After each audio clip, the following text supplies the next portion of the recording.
রাত প্রায় ১০টা। বৃষ্টি ভেজা রাস্তায় তাড়াহুড়ো করে বাসা ফিরছিল রাফি। হঠাৎ রাস্তার পাশে একটি কালো ব্যাগ দেখতে পেল। কৌতূহলবশত ব্যাগটি খুলতেই সে অবাক হয়ে গেল। ভেতরে কয়েক লাখ টাকা, কিছু গুরুত্বপূর্ণ কাগজপত্র আর একটি ফোন নম্বর। রাফির পরিবার খুব গরিব ছিল। বাবার চিকিৎসার জন্য টাকার প্রয়োজন। মুহূর্তের জন্য তার মনে হলো এই টাকা রেখে দিলে হয়তো সব সমস্যা মিটে যাবে।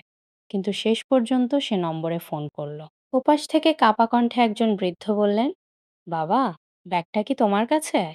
আমি সারাদিন ধরে খুঁজছি। রাফি ঠিকানা নিয়ে ব্যাগ ফেরত দিতে গেল।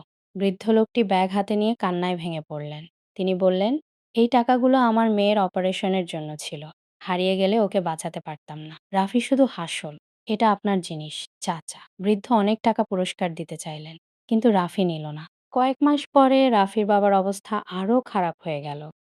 অপারেশনের টাকা জোগাড় করতে না পেরে সে হতাশ হয়ে হাসপাতালে বসেছিল।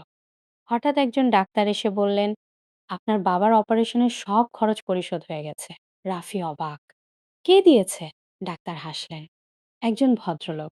তিনি শুধু বলেছেন, একদিন একজন সৎ ছেলে তার সবচেয়ে বড় সম্পদ ফিরিয়ে দিয়েছিল। আজ তিনি সেই ঋণ শোধ করছেন। দূরে দাঁড়িয়েছিলেন সেই বৃদ্ধ মানুষটি। রাফির চোখ ভিজে গেল। বৃদ্ধ বললেন, ভালো কাজ কখনো হারিয়ে যায় না, বাবা। সময় মতো তা মানুষের কাছেই ফিরে আসে। কারণ সততার সবচেয়ে বড় পুরস্কার টাকা নয়, বরং অপ্রত্যাশিত সময়ে পাওয়া সাহায্য।